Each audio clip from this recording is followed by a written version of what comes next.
Halo guys, kembali lagi di channel Yende. Di video kali ini saya akan mendongeng sebuah film pedang-pedangan berjudul Invisible Swordman yang dirilis pada tahun ini. Jadi adik-adik dan om-om, film ini menceritakan tentang seorang pemuda yang memilih pensiun dari perguruan bela dirinya. Namun banyak kejadian tak terduga yang memaksa pemuda ini kembali ke dalamnya dan harus bertarung demi kebaikan serta kejahatan. Daripada penasaran, mari kita simak alur ceritanya.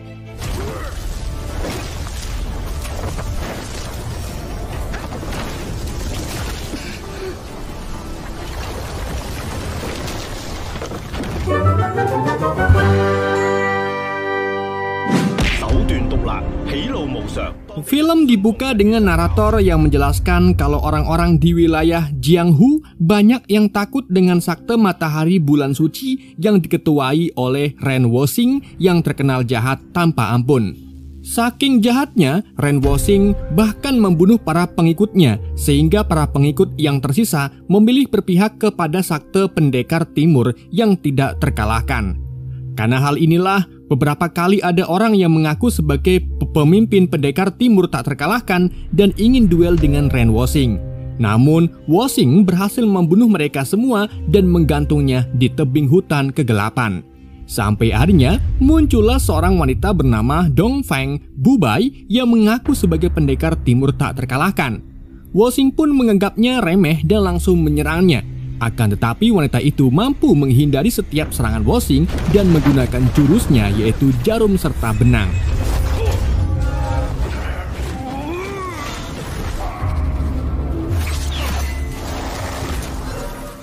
Dengan kemampuannya yang unik, Bubai kemudian melemparkan kuali api ke arah Woxing dan disusul dengan jarumnya yang menancap tepat di mata kanan Woxing.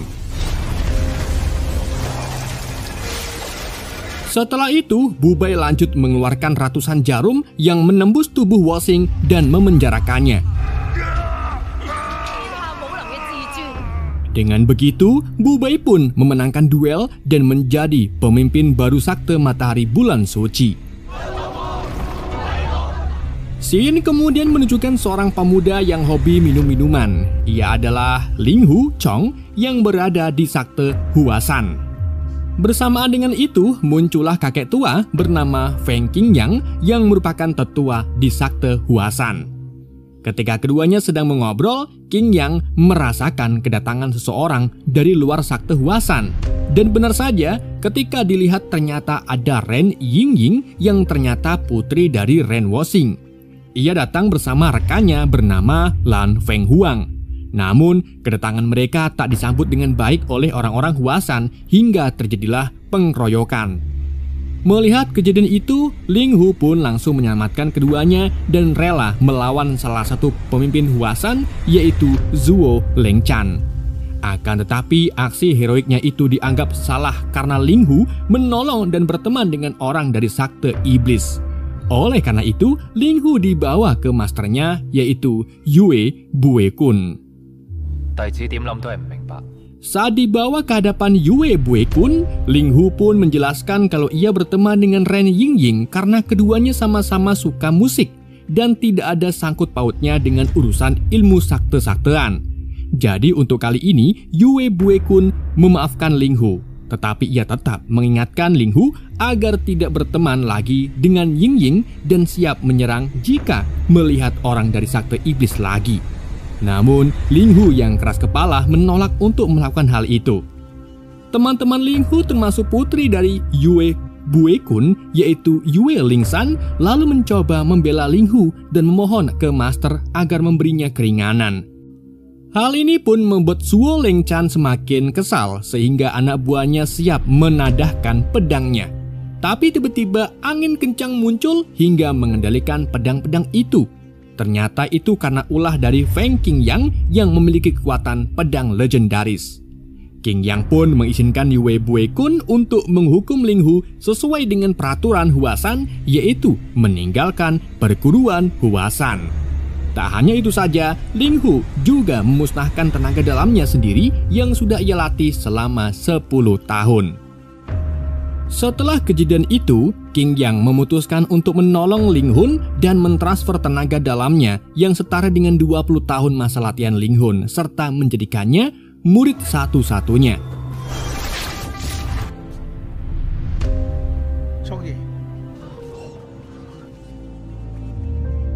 Sementara itu di tempat lain, Dongfang Bubai menemui masternya yang tidak disebutkan namanya ini.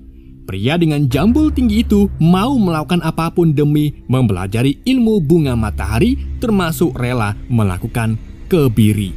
Namun, upayanya itu belum cukup untuk menguasai sampai tahap 9. Selain itu, si master ini memiliki 12 murid, dan 11 murid pria ini juga mencoba untuk menguasai ilmu bunga matahari. Tetapi, mereka hanya bisa mencapai di tahap 4-5 saja. Sampai akhirnya, si master sadar kalau murid yang mampu mempelajari sampai tahap tertinggi adalah murid wanita satu-satunya yang tak lain ialah Dongfeng Bubai. Jadi, master ingin Bubai menguasai seluruh wilayah Jianghu.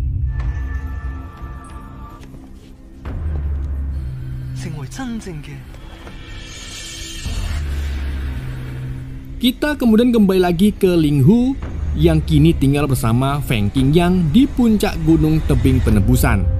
Di situ Qingyang mengajari Ling Hu ilmu pedang 9 dugu. Namun selama pelatihan, Ling Hu hanya menguasai 8 jurus pedang saja karena jurus ke-9 hanya bisa dikuasai jika orang itu memahami dirinya sendiri. Sehingga setiap orang tidak bisa disamaratakan cara mempelajarinya karena setiap orang memiliki karakter yang berbeda-beda.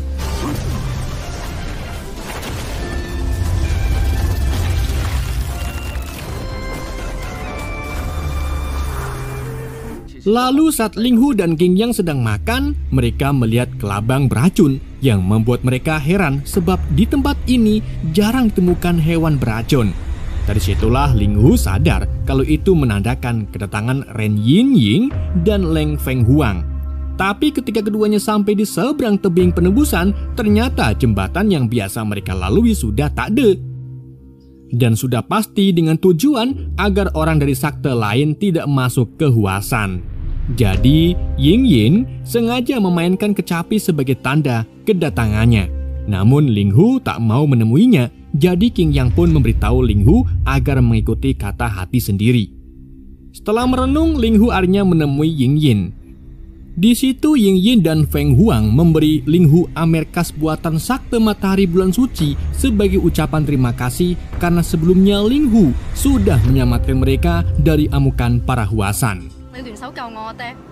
Tidak hanya itu saja, Yingying juga bercerita kalau seorang pendekar timur tak terkalahkan sudah mengambil alih kultus matahari bulan suci serta menyandra ayah Yingying. Dan sudah dipastikan tindakan pendekar itu akan menimbulkan pertumpahan darah. Oleh karena itu, Yingying ingin meminta tolong ke Ling Hu agar menyelamatkan ayah Yingying.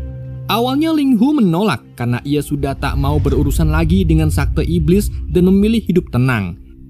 Namun Feng Huang juga memberitahu kalau 3 tokoh sekte dari matahari bulan suci yang kini bergabung dengan pendekar timur tak terkalahkan sedang berkumpul di tebing hutan dan menghadang Yue Lingshan bersama murid Huasan lainnya yang sedang lewat. Mendengar hal itu, Qingyang pun muncul dan memberi Ling Hu pedang miliknya yang ujungnya patah. Dengan begitu, Qingyang ingin Ling Hu pergi menyelamatkan mereka dan mencari jalan hidupnya sendiri. Alhasil, kini Ling Hu, Yingying, dan Feng Huang pun pergi ke tebing hutan kegelapan. Sementara itu, di tebing hutan kegelapan, Yue Lingshan dan murid Huasan lain sedang menghadapi 3 tokoh sakte matahari bulan suci, yaitu Tan Wuyu, si bisu Chen Huixing, dan si buta Qi Wuming. Tanpa menunggu lama, Tan Wuyu pun melakukan serangan ke para murid Huasan. Sampai akhirnya muncullah Ling Hu yang mampu mendorong Tan Wuyu cukup jauh. Ling Hu lalu menyuruh Lingshan dan yang lain untuk mundur, sedang Ling Hu, Yingying, dan Feng Huang melawan ketiganya.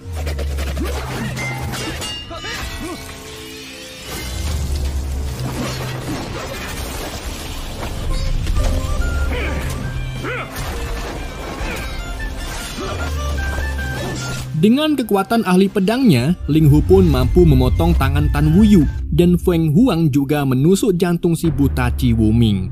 Tapi tanpa disangka, Tan Wuyu berhasil memasang tangannya kembali dan si buta masih tetap hidup walau tanpa jantung.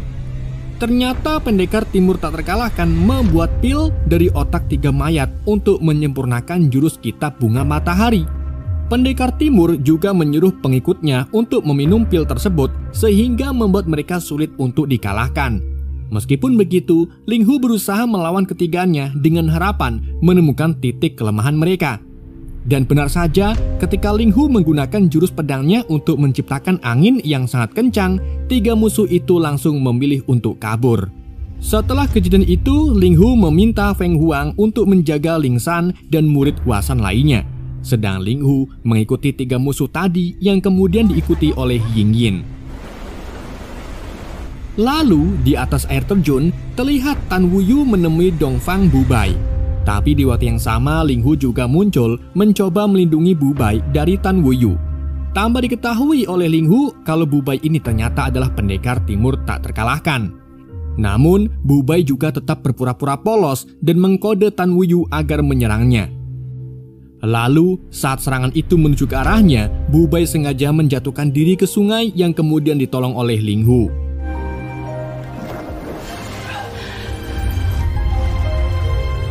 Bubai kemudian memberikan amer ke Ling Hu yang membuat Ling Hu ketagihan karena itu amer terenak yang pernah ia minum. Ling Hu kemudian menanyakan tentang namanya Bubai, tetapi Bubai mengaku kalau ia tidak memiliki nama. Jadi Ling Hu pun memberinya nama, yaitu Xiao Yu. Ling Hu yang mengira kalau Bubai gadis polos yang tinggal di hutan, kemudian mengajaknya agar ikut dengannya dan pergi dari hutan itu. Tetapi Bubai menolak dan mengatakan kalau hutan adalah tempat ternyaman baginya.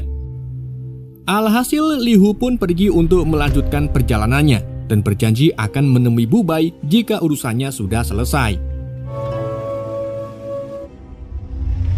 Sementara itu, Feng Huan mencari keberadaan Ling San dan lainnya, tapi ia tiba-tiba diserang oleh orang misterius. Sementara itu, di sisi lain, Ling Hu yang sedang berjalan di tengah hutan juga diserang oleh seseorang. Dan ketika Ling Hu berhasil menjatuhkannya, ternyata orang itu adalah Master Yue Buekun.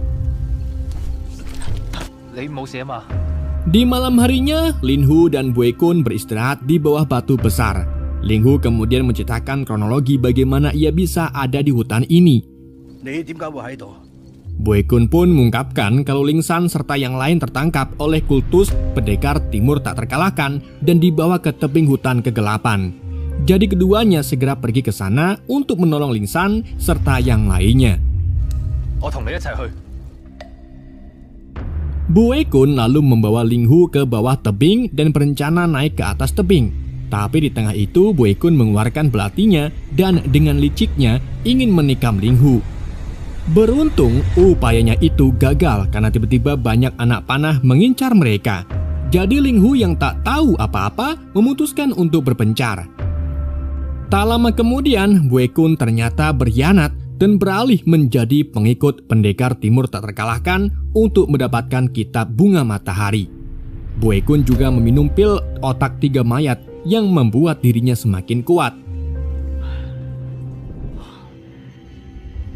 Bubai kemudian memerintahkan Buekun untuk menangkap 3 pemimpin lain di Hua San yang tergabung dalam aliansi perguruan Pedang 5 Gunung. Di malam harinya, Ling Hu menyusup ke dalam tempat perguruan sakte matahari bulan suci untuk melepaskan teman-temannya. Di sini perlu diingat bahwa pendekar timur tak terkalahkan sebelumnya sudah berhasil mengambil alih sakte matahari bulan suci. Jadi ketika masuk ke dalam, Ling Hu bertemu dengan Bubai yang ia kenal sebagai Xiao Yu. Bubai pun pura-pura kalau ia datang ke tempat itu untuk mencari Amer. Alhasil Bubai menawarkan bantuannya untuk melepaskan Ling San dan yang lain. Tetapi sebelum itu keduanya meminum-minum terlebih dahulu. Bubai lalu menanyakan ke Ling Hu kenapa ia tidak mencoba menguasai Jianghu seperti para pemimpin yang lain. Namun Ling Hu mengaku kalau ia tak tertarik dengan ketenaran serta kekuasaan karena itu akan menimbulkan banyak dendam sekaligus masalah. Ling Hu lalu mengajak Bubai agar ikut bersamanya dan melihat dunia luar setelah mereka membebaskan teman-teman Ling Hu. Jadi Bu Bai pun mengiyakan ajakannya tersebut. Keduanya lalu mulai melancarkan aksinya, di mana Bu Bai pura-pura menangkap Ling Hu dan memasukkannya ke sel bersama Ling San serta yang lain. Setelah itu Ling San dan teman-temannya bersandiwara seolah-olah memukuli Ling Hu. Dengan begitu para penjaga membuka sel untuk menghentikan aksi mereka. Dan saat itulah Ling Hu serta yang lain menyerang para penjaga lalu melarikan diri. Saat mereka akan pergi, Ling Hu diserang oleh seseorang misterius yang ternyata adalah Xiang Wentian bersama Ying Yin yang datang untuk membebaskan Ren Woxing. Jadi Ling Hu pun meminta Xiang untuk membawa Ling San dan yang lain pergi dari tempat itu. Sedang Ling Hu dan Ying Yin membebaskan Ren Woxing. Namun, ruangan yang mengurung Woxing terkunci rapat. Alhasil Ling Hu lagi-lagi mengelabui para penjaga agar membuka ruangan tersebut. Setelah para penjaga berdatangan, Ling Hu langsung menjatuhkan mereka semua hanya dengan satu serangan saja. Sementara Ying Yin menemui ayahnya yang disandra dengan cara ditusuk di dadanya.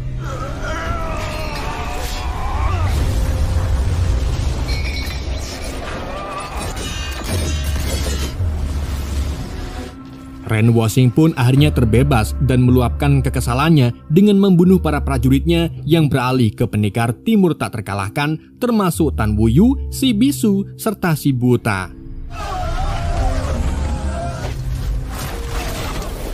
Setelah itu, Woxing menjamu Ling Hu dan menawarkan agar bergabung dengannya untuk mengalahkan pemimpin pendekar timur. Selain itu, Woxing juga memperbolehkan Ling Hu untuk menikahi putrinya Ying Ying. Namun Ling Hu tak tertarik untuk bergabung dengannya dan memilih untuk kembali ke kultus Huasan.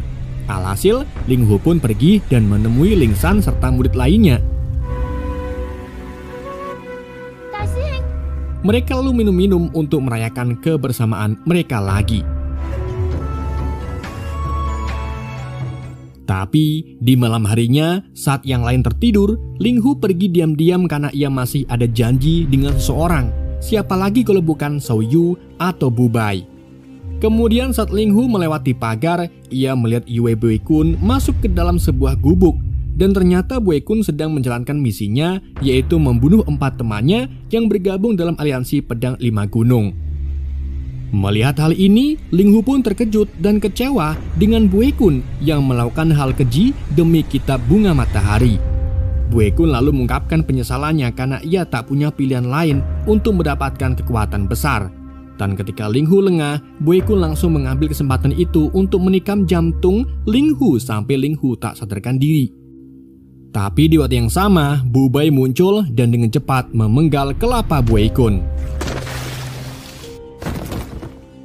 Bu Bai kemudian membawa Ling Hu ke sebuah rumah, di mana Bu Bai mengobati luka Ling Hu. Tak lama kemudian ketika Ling Hu kembali tersadar, Ling Hu mengungkapkan kalau ia datang menepati janjinya untuk mengajak Bu Bai pergi dan membawanya ke suatu tempat. Dan setelah apa yang sudah mereka lalui, akhirnya keduanya mulai saling memiliki perasaan. Di pagi harinya, Bu Bai mendapati kalau wajahnya tiba-tiba korengan. Jadi ia pun memutuskan untuk pergi diam-diam meninggalkan Ling Hu. Setelah mendapati kalau Bu Bai pergi meninggalkannya, Ling Hu pun berniat kembali ke murid Huasan lain.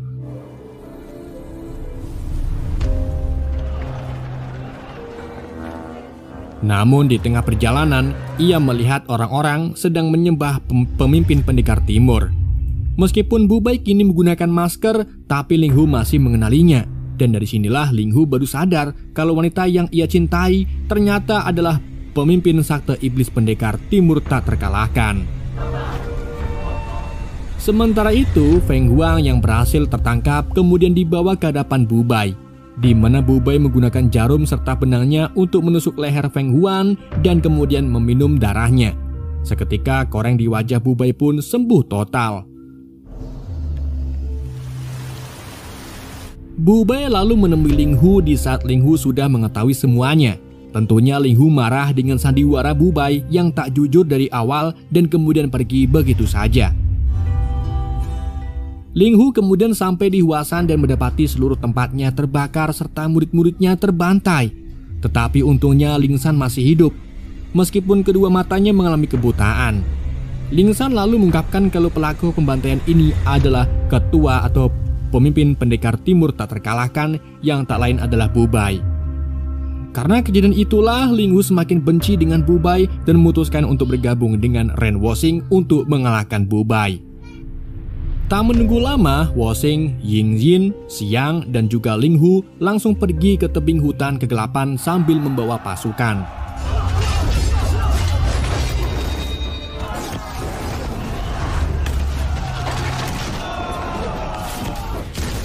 Saat siang dan pasukan Matahari Bulan Suci sedang melawan pasukan pendekar timur, Ling Hu, Woxing, dan Yingying langsung pergi menghadapi Bu Bai. Ling Hu kemudian mengungkapkan kecewaannya kepada Bu Bai karena sudah membunuh murid-murid Huasan. Namun ante-ante Bu Bai marah sebab Bu Bai tak pernah melukai murid-murid Huasan. Lalu tak menunggu lama, pertempuran besar antara mereka pun terjadi,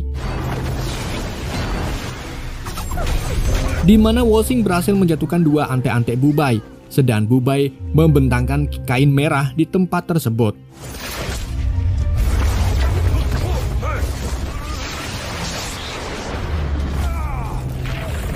Di situ Bu Bai dengan santainya melawan mereka dan berhasil melukai Woxing.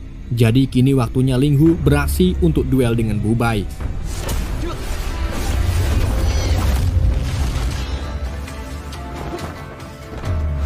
Duel maut antara Ling Hu dan Bu Bai pun berlangsung cukup lama. Ketika Ling Hu hampir saja menusuk Bu Bai menggunakan pedangnya, tetapi Bu Bai berhasil mendorong Ling Hu sampai terlempar cukup jauh. Disitulah Ling Hu ingat ucapan Master King Yang hingga membuatnya bangkit lagi dan berhasil menikam jantung Bu Bai dengan jurus pedang yang ke-9. Tapi anehnya, Ling Hu tidak merasakan adanya jantung di dada Bu Bai. Sampai Woxing pun menggunakan kekuatannya untuk mendorong Bu Bai hingga jatuh ke jurang. Dengan sigap, Ling Hu pun ikut terjun untuk menangkap Bu Bai. Dan kini terungkaplah kalau sebenarnya Ling Hu sudah tak tertolong setelah jantungnya ditikam oleh Bue Kun. Jadi Bu Bai pun memutuskan untuk memberikan jantungnya ke Ling Hu. Bu Bai juga selalu minum obat otak 3 mayat agar tetap hidup karena sudah tak memiliki jantungnya. Hal ini menunjukkan kalau perasaan Bu Bai ke Ling Hu memang tulus. Lalu di malam harinya, Woxing merayakan kemenangannya melawan Bu Bai hingga tertawa kegirangan. Mendengar suara tawa itu, Ling San jadi sadar kalau suara itu sama dengan suara pelaku yang membantai para murid Huasan, yang artinya pelaku pembantaian di Huasan bukanlah Bu Bai, melainkan Ren Woxing. Tapi ketika Ling Hu berusaha melakukan balas dendam ke Woxing, Ling San segera menghentikannya karena nantinya hanya akan menimbulkan pertumpahan darah dan lebih memilih pergi dari tempat itu. Meskipun Woxing menawarkan Ling Hu untuk menjadi wakil kultusnya, tetapi Ling Hu langsung menolak dan pergi bersama Ling San. Begitu pula dengan Yingying yang sebenarnya sudah mengetahui kekejian ayahnya. Alhasil Yingying juga pergi meninggalkan ayahnya. Film ini lalu ditutup dengan rasa penyesalan Ling Hu atas kematian Dongfeng Bu Bai atau Xiao Yu.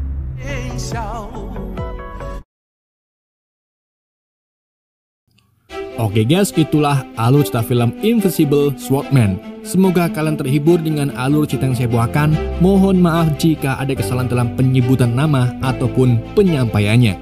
Sekian dari Ende, sampai jumpa di video berikutnya.